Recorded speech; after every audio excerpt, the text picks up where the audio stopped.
On plonge dans les écrits de Bediüzzaman Said Nursi. Oui, spécifiquement sur sa vision de la nature humaine. L'idée, c'est de comprendre cette dualité qu'il décrit en nous, capable du meilleur, mais aussi du pire. Et pour démarrer fort, il y a cette phrase de Nursi assez percutante.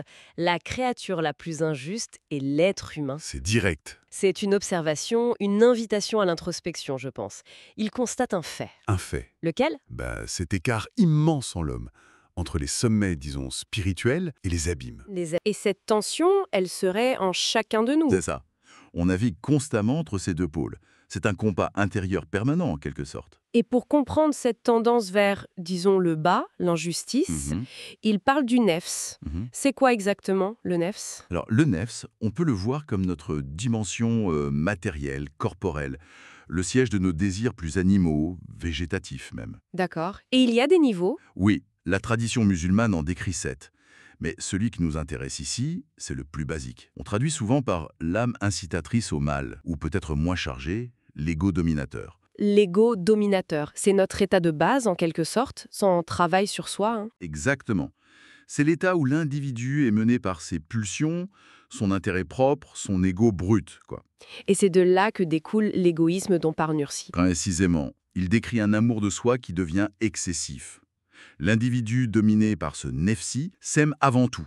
Lui, lui, lui. Et donc ses relations aux autres? Elles sont basées sur l'utilité. C'est simple. Est-ce que ça me sert? Est-ce que ça m'apporte quelque chose? Ah oui. Si oui, il aime, il valorise.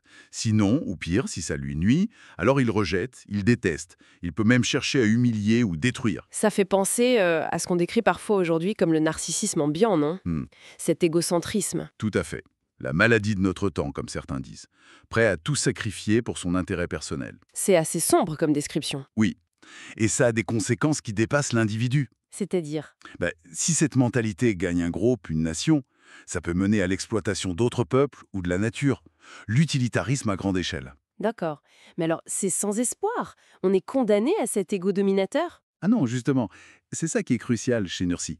Le nefsi, c'est le point de départ. C'est naturel. Le point de départ. Oui.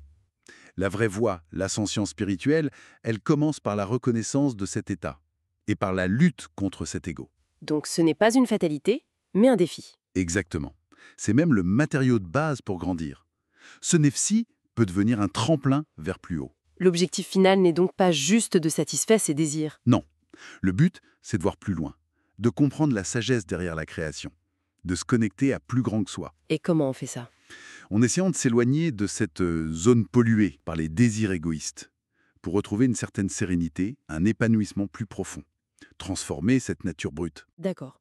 Donc, pour résumer rapidement, Nursi nous montre cette tendance très humaine à l'égoïsme, à l'injustice, liée au nefsi amaré. Oui, Mais c'est justement en reconnaissant ça et en travaillant dessus qu'on peut espérer s'élever spirituellement. c'est tout à fait ça. Ce n'est pas un constat pessimiste, mais un appel à la transformation.